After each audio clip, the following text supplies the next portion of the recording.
today's episode is meant to be your motivation and your focus for what you can actually accomplish between now and the end of the year, because there is a lot that can still be done. So, I'm going to give you three simple things that you can begin to do right now that are going to help you stay motivated.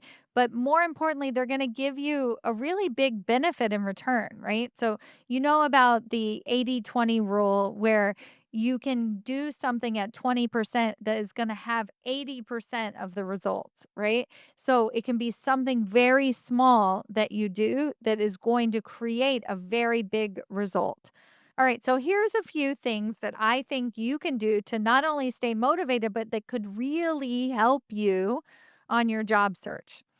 The first thing I want you to do is I would like you, if you're one of those people that carves out time to look on LinkedIn for job opportunities, I want you to go on LinkedIn and I want you to take some of those dream job opportunities. So, not the jobs that you're actually going to apply for, but the jobs that look really cool. Those dream jobs, like maybe they're a level up from where you're at currently. Maybe they're 2 levels up from where you're at currently, but they get you very, very excited.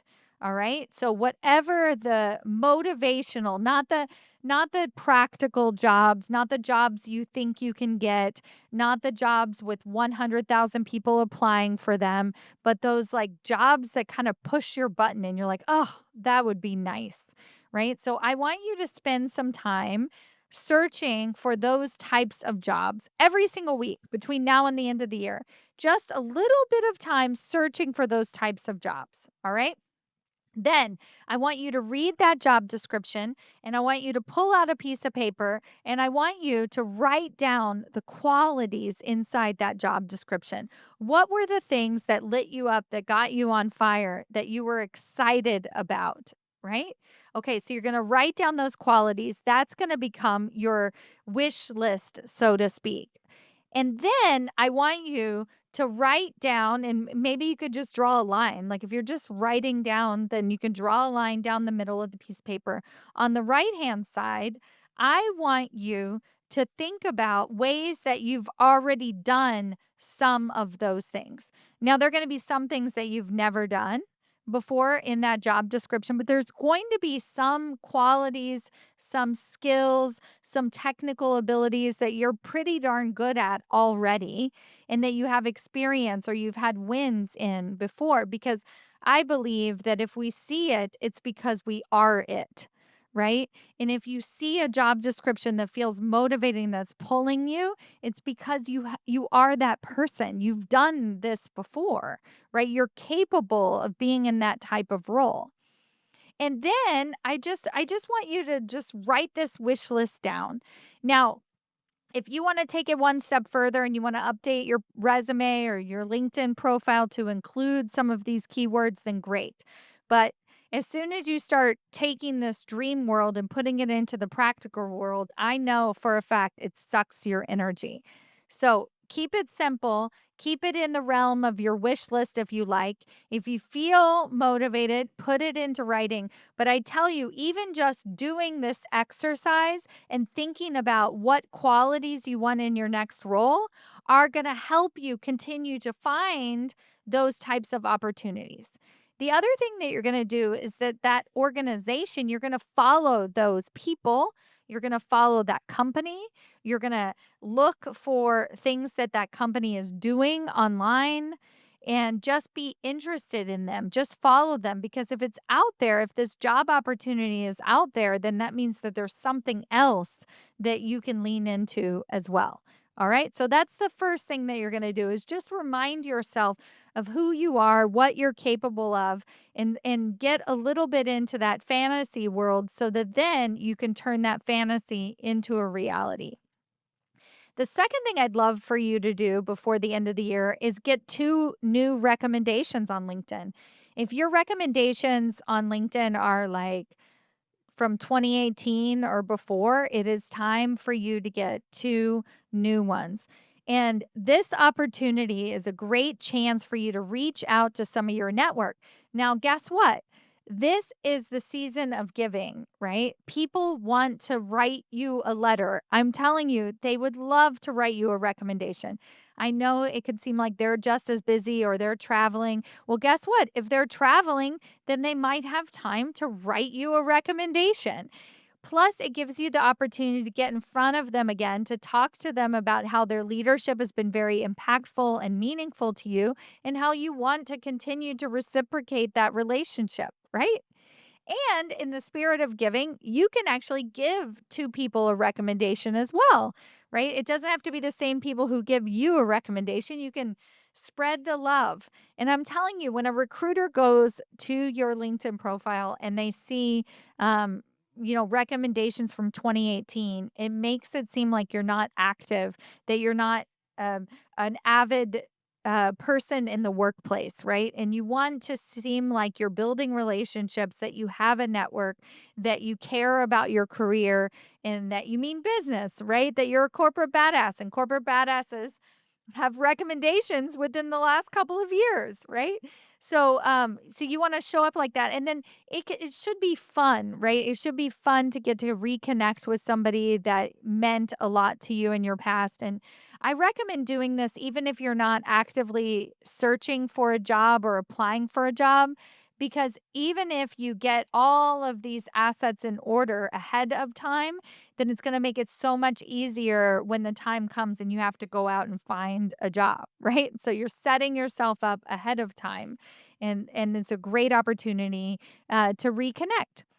So, speaking of reconnecting, now we're going to go into number three.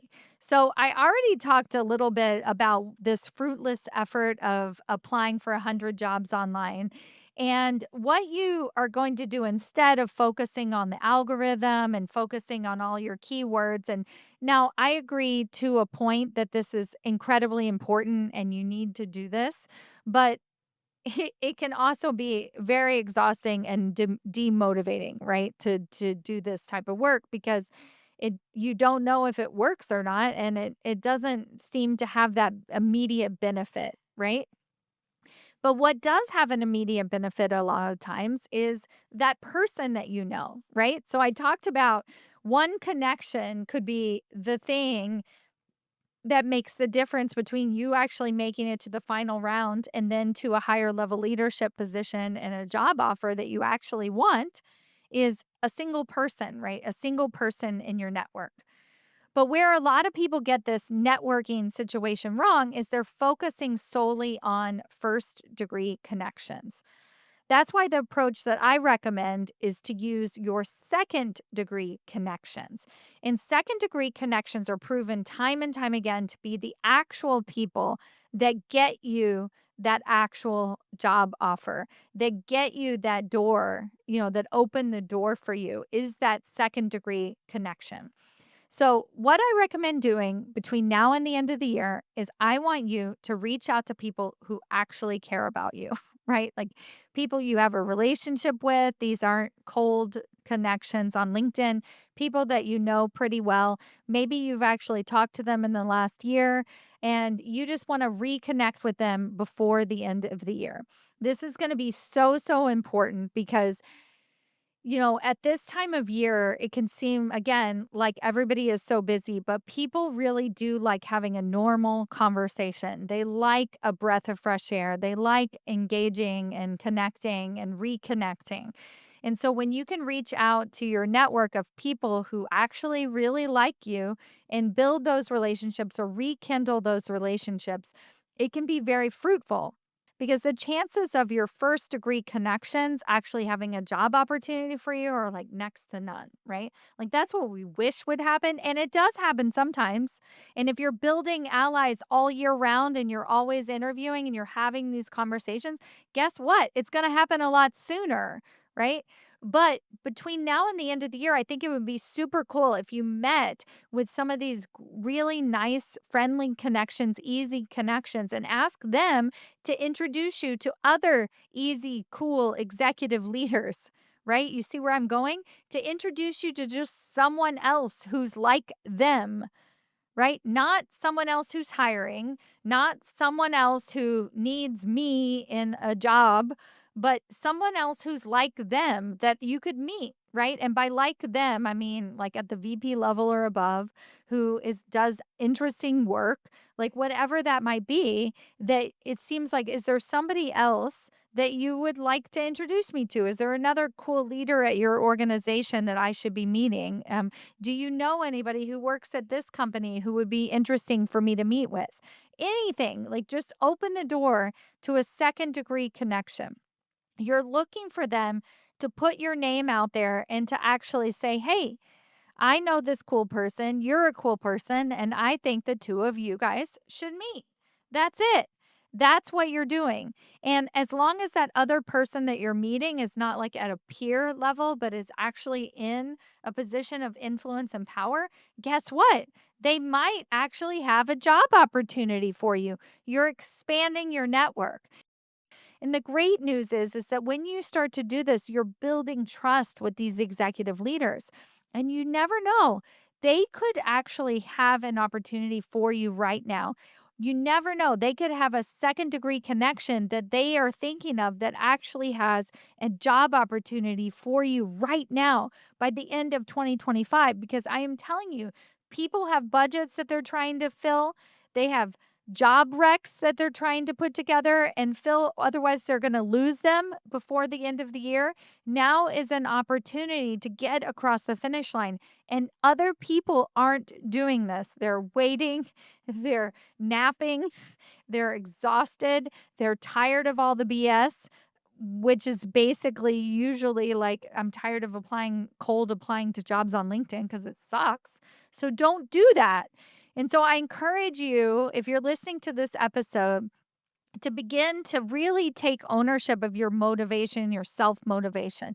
What are you going to do to stay motivated? To remember what are those dream qualities and how are you already doing that right now? Reconnect and update your LinkedIn profile by getting a couple of new recommendations, fresh new recommendations on there for the new year. And most importantly, start connecting and utilizing second degree connections so that you can finally land that higher level leadership position that you are ready for.